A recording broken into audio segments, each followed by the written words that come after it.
Ten ꯇꯪꯅ update मचांग खतंग ma'am थमजरमगे हैरोक तो थोखिबा इरांग सिंगी मतंगदा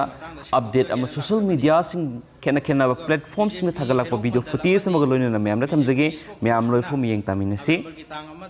BJP की spokes person वफम खरा थम्बिगिबदु अदुई मतंगदा सेंदोकजगेना लाक्सबनी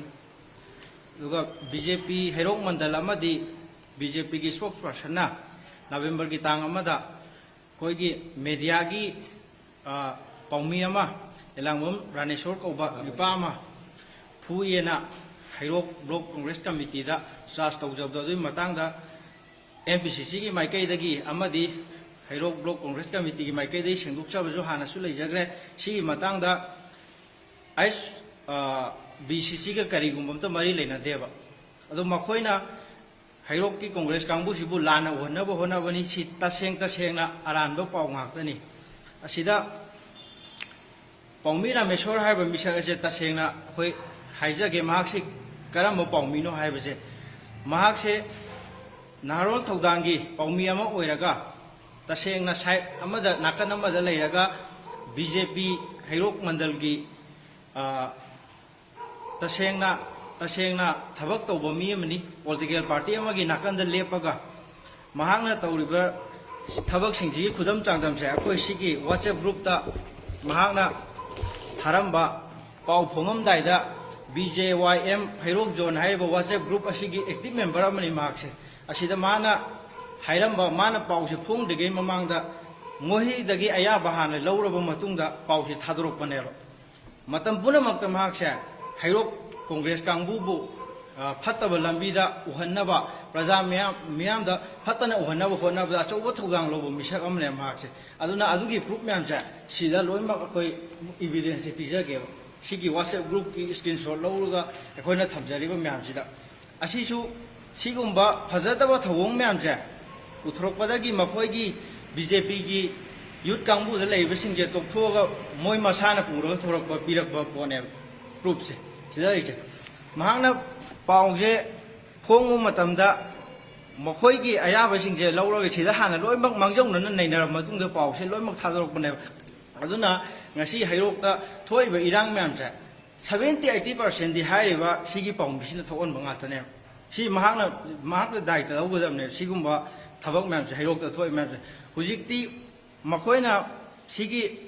थादोकलिबा पाउसिंग से ममांगदा मखोइना फजदबा थौदोक म्याम अमा हप्ता सिगी ममांगमुक्ता थोखरे ऑनरेबल एमएलए की लेकाइदा अमदि थंगनबा लेकाइसिंगदा युम मई थाबीबा मी प्रजा मैम की युम थुगाइबीबा कांग्रेस की फ्लैग युंगमे हायदा मी थोरकपा यारोय अदगी महाकी एमएलए की मनाउ नुपा मसामक यावरगा नयुम मई थागनी अदुगा नंग सिदैसिदा बोर्ड यावरगदी नंग हातोकनी गे हाइबजे अखोय वीडियो फुटेज पिजगे मीडिया की मैम मांगदा मणिपुर प्रजा मैम मांगदा ngasi अखोय लोइमक उचगे असिगी फजदबा थबक मैम जे कुपसननबा होनबदा मखोयगी पाउमी की इशू से पाउमी फूरे हैरोक कांग्रेस ने पाउमी फूरे यूथ कांग्रेस कांगुना हैरोक की पाउमी फूरे है सागलगा मखोई इसी फजदब मैम से लोइना लोसननबा तौब होनबा थवों ngaktaनेबा हाइजेसे अदुना पॉइंट से मथंग सेंदोकजगे नुमिसिदा मोइना हागिबजे हैरोक कांग्रेस का बीजेपी का इचम चमना खुद थोंगनाबा असिगुम्बा इचम चमना खुद थोंगनाबा अमता लेतेबा हैरोक कांग्रेस कांगुगा बीजेपी का खुद थोंगनाबा लेतेबा अखोय तसेंगना मखोइना युम थोगाइबा मिगी युम मई थाबीबा अदगी उपु थोगाइरगा पैसा लौगिबा सना लुपा लौगिबा लुट तौगिबदि म्याम लेबा अखोयगा सिगुम्बा मरिमता लेनदे अदुगा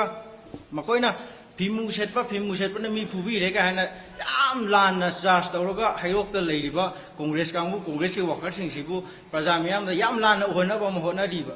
असिजो असिगी हाइरिबा व्हाट्सएप ग्रुप से सिगी स्क्रीनशॉट सिदा अखोय लोइमक मथंग मनाउ नायना पुलप पुचरबने लोइ यावरो लेने सिजे मयामना येंगागा लोइमक खंगबिरगनिबको अदुबो ngasi bukta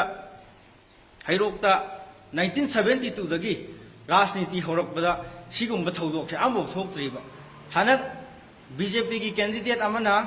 वोट कागरगा एमएलए ओइगिदै सिगुम्बा थबकसे हुजिक फावबा अतत अखम लेतना लेप्तना थोरा इ हुजिक फावसे युम थोगाइबीरंबा अदगी मी फुबीरंबा इचम चमना चचरबा मी अमदु मखोयदा सपोर्ट तौ यादेना मी जे फुबीबगुम्बा सिगुम्बासे लेप्तना हुजिक फाव थोइबको मधुगा तोमथिन माइबम तोमथिन कौबमा यूथ कांग्रेस की मेंबर नि अदगी प्रेसिडेंट ओइरमी पब्लिसिटी सेक्रेटरी सु ओइ गाना बीजेपी की स्पोक पर्सन ना नहान नवंबर की तांग अमदा फोंदोखिबा वाफम जा सि तसेंग चाम अरान वाफम ने सिगी वाफम सिमो कइना माइबम तोमथिन कौ हेरो की यूथ कांग्रेस की प्रेसिडेंट जुनते यूथ कांग्रेस की प्रेसिडेंट दी अखोय यामसी नाखंद फम लेजरे मासे एफआईआर दा यावी अदु मासे फुबदा यावी अदगी विक्टिम मसामंगना साखीगी एफआईआर दा चल्लिबा मिंजिना प्रूफ नि एविडेंस नि अदु मासे मरा लेरे हाइबा याबते मरा लेबा हाइबसी एफआईआर दा मी खुदिंग मक्से लोइमक पांजनबि याय पांजलगा कोर्टना असुम अरान हाइबसीदी कोर्टना लेपचरकदबनेबा पुलिस की मथौदी चिंगनाबा मी अमा लेरे हाइ तारगदि मी खुदिंग मक्से फारगा एफआईआर तौरगा रिपोर्ट पिखलगा कोर्टना वायलकदबनेबा बीजेपी की स्पोक पर्सन हाइबीजे कोर्ट से मोइना ओइरब्राबा पुलिस की सु मोइना ओइरब्राबा मोइना मरा लेरे तसेंग खंगले गायना खबर की न्यूज़पेपर दगा coat तौरगा ngangbirese asigumba wafam jingje tasengna aranba ngaktani sigumba se praja myamna thajabiganu lobiganu hairok ta leiriba BJP hairok mandan se amadi makhoi makhada work tawriba BJYM Bharatiya Janata Yuba Morcha hairok zone haise tasengna wakhan chueraba ngaktane बोट खोमबदा बुमी की युम मई थादोकपा boat खोमबदा बुमी की yum थुगायरगा boat खोमनब्राबा मी की लेजबा लन थुम लुट तौगिबा अदुगा मानचांग थुगायबिदमगा बोट खोमनब्राबा एमएलए मसामकी मनाउ नुपाना लीड तौरगा मी की युम मई थाने हने अमुहना थोरकपा दारगदी नखोय हातोकनी युम मई थाने हाबसे अखोय हुजि मणिपुर प्रजा मियामदा अमदी मीडिया की सिनाउसिंगदा वीडियो फुटेज उच्चगे अदुगा व्हाट्सएप ग्रुप सिगे सिरो चेचिनासु साखीने फिमू सेट पसु मखोय ngaktani asidai sijanariba tamjing jemta yengbiyo asi hairok block congress committee office to gaisi sida sijanariba tamjing je adagi adugi mido da attack tawba horase adugi mido next magi yumdo attack tawsi gaiba sijanariba tamjing sina loimak sakhi oirabane hairok ta chathariba crime myam se kanana chatharakno congress na bu chatharibra BJP na chatharibra haise proof evidence loina leiraba ngaktane aduga iroi loibda apilam tang tawjage Honorable CM na amadi BJP की president madam Sardana याम कन्ना प्रजा ma'am को नंगना नबो होना दे दगी go to हिल चतना प्रजा ma'am जिगा नुक्सिना नबा ताइरप तो नबो होना रिगे चेरक सिदा हाइरोक ददी BJP की कैंडिडेट अमना बोचु कार लेबा MLA सो ओइबा अमना लुचिंगगा मी की युम थुगाइबा अदगी मी की युम मई थादोकपा मी फुबो मयाम जे चाथर लेरे पूरा ताइओना रेबा दुना BJP की लीडर सिंगना हाइरोक त लेरिबा BJP की वर्कर सिंग असे तसेंगना मतम चाना फाजन बिहौ नत्रगदी मिमांग थोकबा सोपा यामना नंगकिनी अदुना असिगुम वाफम फजतबा म्याम असे BJP की साइतगी सु तौबिरकनु मुन्ना खंथरगा वांगांगबिरउ तसेंगना खंगलबा मतुंगा खंगदना सेमजिन साजिलगा असुंबा लौनबा होनबा थबकसे तौबिगनु राजनीति तौबदा खितंग थाक वांगना थाक अनेम राजनीति से तौबिरकनु हायना अपील तौजरी।